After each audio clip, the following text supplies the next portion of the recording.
मराव रामजी अम्बेडकर का जन्म इंदौर के महू छावनी में 14 अप्रैल 1891 को हुआ था। वह अपने माता पिता की 14वीं संतान थे। उनके 13 भाई बहनों में सिर्फ 4 कन्याएं और 2 पुत्र ही जीवित रहे। भीमराव अम्बेडकर के पिता का नाम रामजी मालोजी सकपाल था और मां का नाम भीमाबाई। भीमराव अम्बेडकर का परिवार जिला रत्नागिरी के मंडरगढ़ के गांव अम्बेडकर में था। वह महार जाति की थी, जो महाराष्ट्र की एक ऐसी जाति थी जिसका इतिहास शौर्य और पराक्रमपूर्ण गाथाओं से भरा पड़ा था। इस जाति के कुछ लोग मृत पशुओं का चमड़ा आदि निकालने का काम भी किया करते थे। तो कैसा था संविधान निर्माता का बचपन, आइए जानते हैं आज की इस वीडियो में। तो नमस्कार, मैं कृतिका आप सभी का स्वागत करती हूँ प्रभात प्रकाशन के YouTube चैनल पर। तो चलिए शुरुआत करते हैं आज की इस वीडियो की।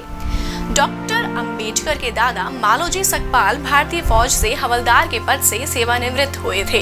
उनके पिता रामजी फौजी बच्चों के लिए चलाए जाने वाले एक आर्मी स्कूल के 14 वर्ष तक प्रधानाध्यापक भी रहे। जब रामजी मध्य प्रदेश के महू छावनी में कार्यरत थे, तभी उनके सबसे प्रतिभाशाली पुत्र भीमराव का जन्म हुआ।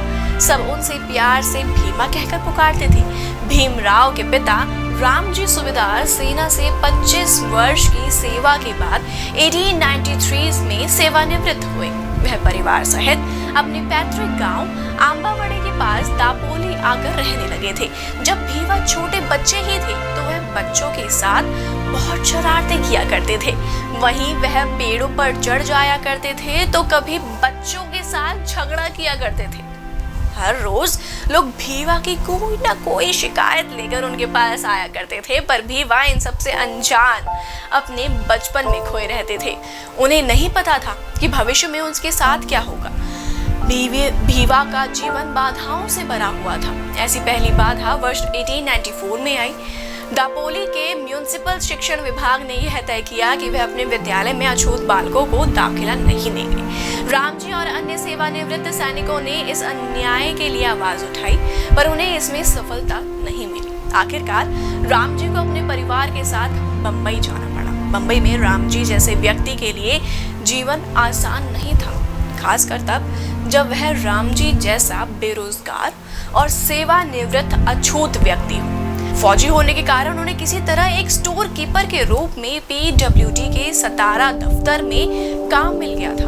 भीमराव की औपचारिक शिक्षा 7 नवंबर 1900 से प्रारंभ हुई थी। सतारा के उच्च माध्यमिक विद्यालय में उन्हें दाखिला बहुत कठिनाइयों के बाद मिला। उन दिनों कोई भी अछूत बच्चों को दाखिला नहीं देना चाहता था। इस विद्यालय में भी भीवा को इस शर्त पर भीमराव की वह अन्य बच्चों के साथ बेंच पर नहीं बैठेगा, उसे दरवाजे पर अपनी लाई चटाई पर बैठना होगा।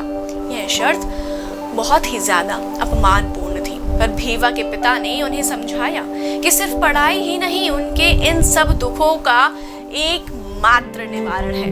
उन्हें इस तरह की रुकावटों पर ध्यान न देकर केवल अपनी पढ़ाई पर ध्यान देना चाहिए। पर भीवा को हर रोज मुश्किलों का सामना करना पड़ता था। अक्सर वह रो पड़ता, क्योंकि यह मुश्किलें सहना आसान नहीं था। आखिर सतारा हाई स्कूल के वह छोटा बच्चा ही तो था। एक बार एक संवेदनशील अध्यापक ने न एक सवाल हल करने को कहा, पर कई बच्चों ने इसका विरोध किया। जब अध्यापक इस विरोध का कारण नहीं समझ पाए, तब उन बच्चों ने अपने विरोध की वजह बताते हुए कहा कि मास्टर जी, यह एक महार है, एक महार का बच्चा है। सतारा हाई स्कूल के प्राचार्य बहुत ही सज्जन व्यक्ति थे। वह एक ब्राह्मण थे, पर उन्होंने जाति भेद की परवाह न करते हुए अछूत बालक को अपने विद्यालय में दाखिला दे दिया। वह हमेशा से भीवा को प्रोत्साहित किया करते थे। जब भीवा घर भोजन करने नहीं जा पाता था, वह उसे स्वयं लाकर खाना खिलाते थे, जिसे वह खास तौर पर उसके लिए ही लाते थे। उन्होंने ही उसे अंबेडकर उपनाम दिया था, जो भीमराव के नाम के बाद लगा। उस उपेक्षित बालक के लिए यह एक सद्भावनापूर्ण दुर्लभ कार्य था, जिसे वह जीवन भर नहीं भुला सका। इतना ही नहीं, कोई भी नाई उसके बाल नहीं काटता था, क्योंकि वह अछूत था। एक बार डॉक्टर अंबेडकर के पिता सूबेदार रामजी को गोरे गांव क्षेत्र के सूखाग्रस्त इलाके में सहायता के लिए भेजा गया। सूखे के कारण स्कूल बंद हो गए थे। भीमराव अपने भाई आनंद राव के साथ उस कैंप में गया जहां उसके पिता कार्यरत थे। वह गोरे गांव रेलगाड़ी से पहुंचे, पर वह इलाका जहां उसके पिता कार्यरत थे स्टेशन से बहुत दूर था। उन्होंने जो बैलगाड़ियां वहां जा रही थी उनसे मदद मांगी, पर कोई भी बैलगाड़ी अछूत बालकों को अपनी गाड़ी में ले जाने को तैयार ही नहीं थी। आखिर में एक गाड़ी वाला उन्हें ले जाने को तैयार हुआ, वह भी इस शर्त पर कि गाड़ी वह चलाएगा और वह पीछे बैठकर आराम करेगा।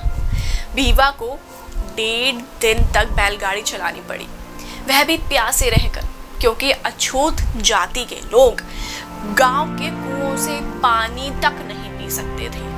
दोनों भाई पूरी तरह से थके हुए पिता के कैंप तक पहुंचे। डॉक्टर अंबेडकर ने सन 1908 में मैट्रिक की परीक्षा उत्तीर्ण कर ली। वह महार जाति का पहला ऐसा बच्चा था जिसने यह परीक्षा उत्तीर्ण की थी। महार जाति के लोग जो उसकी चाल के पास रहते थे, उन्होंने उसकी इस उपलब्धि पर उसे ढेरों बधाइयां दी। प्रसिद्ध समाज सुधारक और मराठी के लेखक श्री A.K. किर्लोस्कर ने भीवा को गौतम बुद्ध पर मराठी में लिखी एक पुस्तक लाइफ ऑफ गौतम बुद्ध भी भेंट की है, जो उन्होंने स्वयं लिखी थी। उन्होंने उसके लिए 20 रुपए मासिक का वजीफा भी दिलवाया था। यह वजीफा उसे बड़ौदा के महाराजा और शिक्षा प्रेमी श्री सयाजी राव गायकवाड़ ने आगे की शिक्षा के लिए दिया था। तो अगर आप इनके जीवन से जुड़ी कुछ अन्य बातों को जानना चाहती हैं तो जरूर पढ़िए प्रभात प्रकाशन द्वारा प्रकाशित पुस्तक डॉक्टर अंबेडकर आत्मकथा एवं जनसंवाद, जीवन दर्शन, आयाम दर्शन, व्यक्ति दर्शन, राष्ट्र दर्शन। मैं अंबेडकर बोल रहा हूँ, अंबेडकर तुम लौट आओ, अंबेडकर जीवनी, गांधी और अंबेडकर के साथ ढेरों और तमाम पुस्तकें जो आपको अमेज़न और फ्लिपकार्ट पर अवेलेबल हो जाएंगी। अगर आप इन पुस्तकों को पढ़ना चाहते हैं तो आप इन्हें स्क्रीन पर दिए गए नंबर पर संपर्क करके भी ऑर्डर कर सकते हैं। तो उम्मीद है कि आपसे फिर मुलाकात होगी प्रभात प्रकाशन के YouTube चैनल पर। तब तक के लिए नमस्कार। हर किसी के जीवन में कोई ना कोई प्रेरणा का स्रोत तो जरूर होता है, और एक ऐसे शख्स जो लगभग हर किसी के लिए प्रेरणा का स्रोत है वह है नरेंद्र मोदी। अगर आप इनके जीवन की कहानी और सच्ची घटनाओं को जानना चाहते हैं तो प्रभात प्रकाशन लेकर आए हैं आपके लिए कुछ चुनिंदा पुस्तकों का पिटारा, जैसे साधु से सेवक, मोदी विजय गाथा 2019, विकास की राजनीति, मोदी योगी का विजन विकास की ओर उत्तर प्रदेश। यह सभी किताबें आपको अमेज़न या फ्लिपकार्ट पर मिल जाएंगी। तो आज ही ऑर्डर करें, क्योंकि इतनी सटीक किताबें आपको कहीं और नहीं मिलेंगी।